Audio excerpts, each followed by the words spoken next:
दिल्ली की गद्दी पर शुरुआती 84 वर्षों में यानी कि 1206 से 1290 तक ममलूक राजवंश ने शासन किया था। अंतिम ममलूक शासक कयूमर्स जो कि अल्पवयस्क था, उसकी हत्या कर कर जलालुद्दीन खलजी ने खलजी डायनेस्टी की स्थापना की और इस राजवंश के 4 शासकों ने 1290 से 1320 तक यानी लगभग 30 वर्ष तक दिल्ली की गद्दी पर शासन किया। और खलजी डायनेस्टी के बारे में कहा जाता है, खलजी शासकों के बारे में कहा जाता है कि ये इनके उद्भव के बारे में ये किस वंश के थे या तुर्क थे कि अभियान थे, इसमें अफगान थे, इसमें तरह तरह की भ्रांतियां हैं।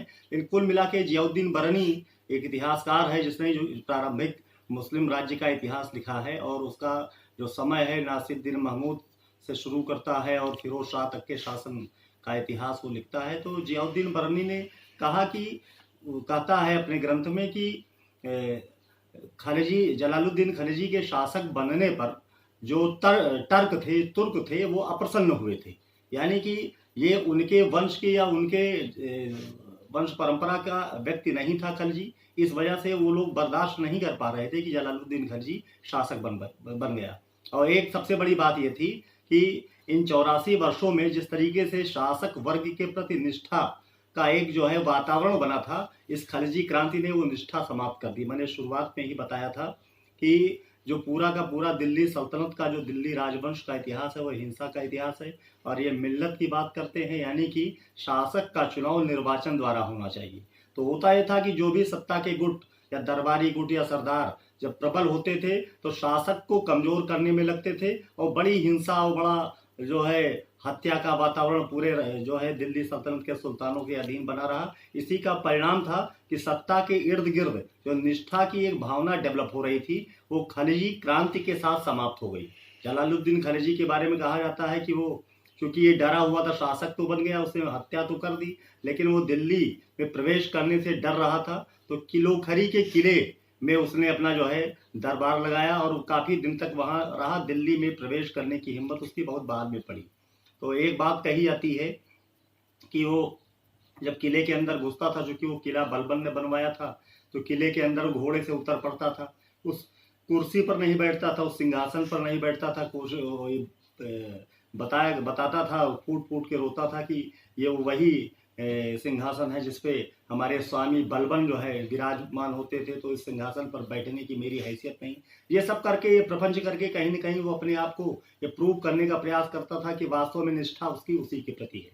तो जो संस्थापक है खलजी वंश का, और ये भी ही वाज आल्सो टर्क, जहां तक की जो है अभी तक की मान्यता है वो तुर्क है, और उसने जो है 6 वर्षों तक जलालुद्दीन खलजी ने शासन किया।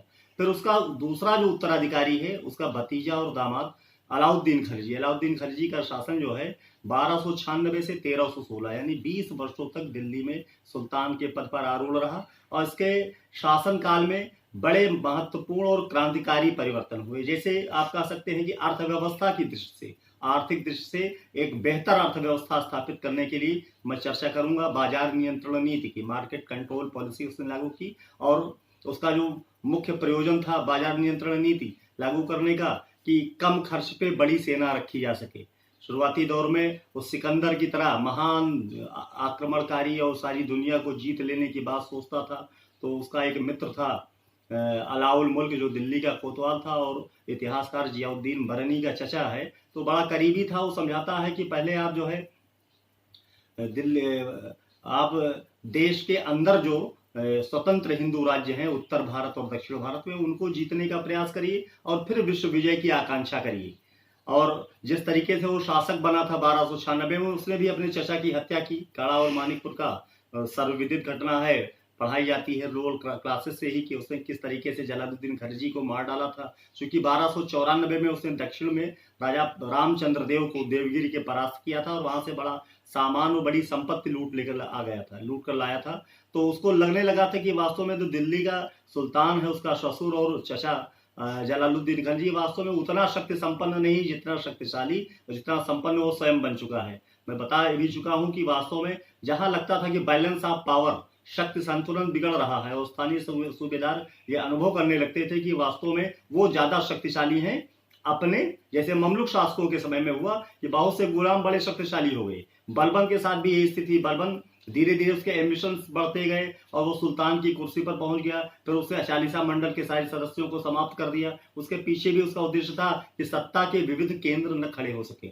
अलाउद्दीन खिलजी के मन में भी यह महत्वाकांक्षा धीरे धीरे पनपने लगी कि जलालुद्दीन खिलजी, उसका चचा जो है, वो वास्तव में उतना शक्तिशाली और मजबूत नहीं जितना कि, तो उसने जो है वो घटना फिर बताई जाती है कि वहाँ अपने राज्य में बुलाया, गंगा पार करके जलालुद्दीन खिलजी से कहा मैं बहुत डरा हुआ हूँ, तो गंगा पार करके आप अकेले आइए उस पार। गंगा पार करके जलालुद्दीन खिलजी गया तो एक अपने सूबेदार द्वारा, एक सैनिक द्वारा इशारा करके उसकी हत्या करवा दी। तो उसका सर कलम करके पूरे राज्य में घुमाया गया कि वास्तव में जलालुद्दीन खिलजी अब नहीं रहा और वास्तव में अलाउद्दीन खिलजी वास्तव में शासक बन गया।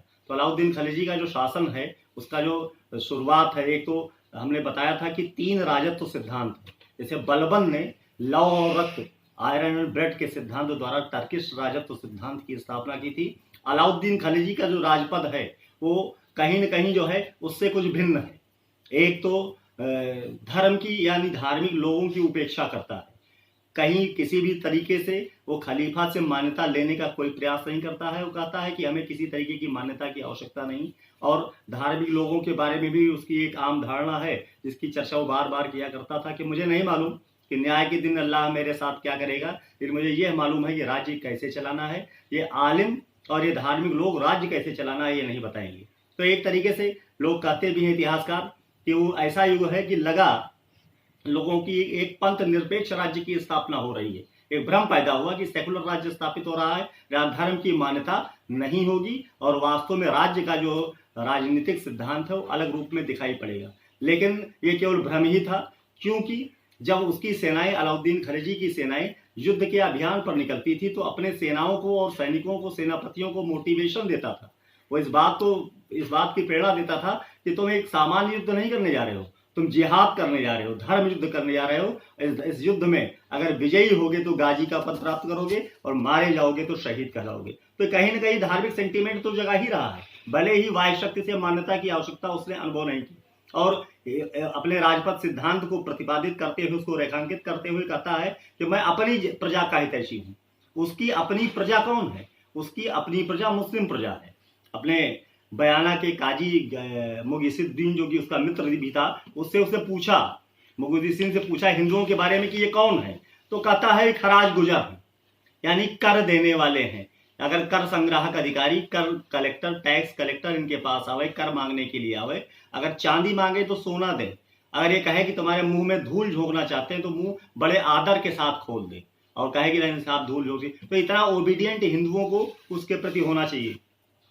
कई इतिहासकार इस बात को कहते हैं कि हालत ये हो गई थी कि जो इतना कठोरता से उसने शासन किया कि जो खुद मुकद्दम चौधरी जी थे, छोटे छोटे कार्य पदाधिकारी थे राज्य के, उनके परिवार की महिलाएं पड़ोसी घरों में जो है मुसलमानों के घर बर्तन मांजने के लिए, धोने के लिए मजबूर हो गई थी, यानी उनकी दुर्दशा करती थी।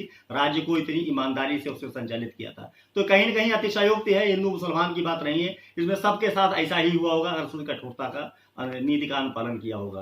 तो अर्थव्यवस्था की बात जहां तक करें, क्योंकि सिकंदर की तरह विश्व विजय की बात करता था, सारी दुनिया को जीत लेने की बात करता था, उसको एक विशाल सेना की आवश्यकता थी।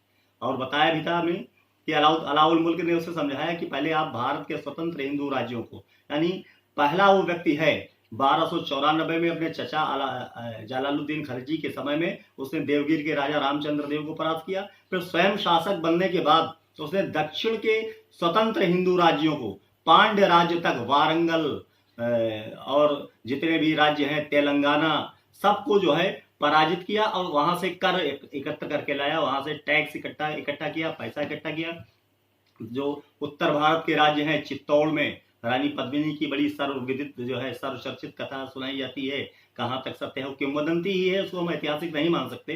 तो इस तरीके से बहुत से राज्यों को, उत्तर भारत के भी जो स्वतंत्र राजपूत राज थे, रणथंभौर जैसे राज्य थे, उन सबको जो है परास्त किया और पूरी तरीके से अपने राज्य को 20 वर्ष तक सशक्त शासक के रूप में चलाने का प्रयास किया। उसका राजत्व तो इस तरीके का था, राजपद इस तरीके का था कि लोग अनुभव करते थे कि वास्तव में राजा की शक्ति है। तीसरी चीज अर्थव्यवस्था की दृष्टि से, जैसे विशाल सेना रखनी है तो ज्यादा सैनिक रखने हैं, तो उसने बाजार नियंत्रण नीति केवल इसीलिए इंप्लीमेंट की थी। आज जैसे मार्केट कंट्रोल की बात हम लोग पूरे देश में, जैसे सारी दुनिया में यही व्यवस्था है कि एक यूनिफॉर्म किसी चीज का भाव एक स्थान पर देश में है, राज्य में वो जो है वही दूसरे स्थान पर भी हो।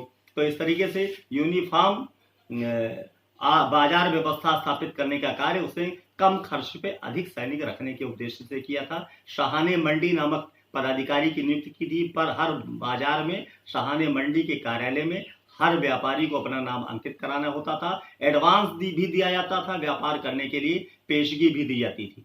तो एक शासक के रूप में, एक बाजार नियंत्रक के रूप में, एक राजस्व व्यवस्था को स्थापित करने के बड़े कार्य के रूप में, और जो है निश्चित रूप से उसका जो 20 वर्ष का कार्यकाल है वो बड़ा महत्वपूर्ण है। तो 30 वर्षों के इस लंबे खलजी शासन काल में 20 वर्ष का जो समय है अलाउद्दीन का, वो याद किया जाता है। उसकी बाजार नियंत्रण नीति, उसकी राजस्व नीति, उसकी साम्राज्यवादी नीति।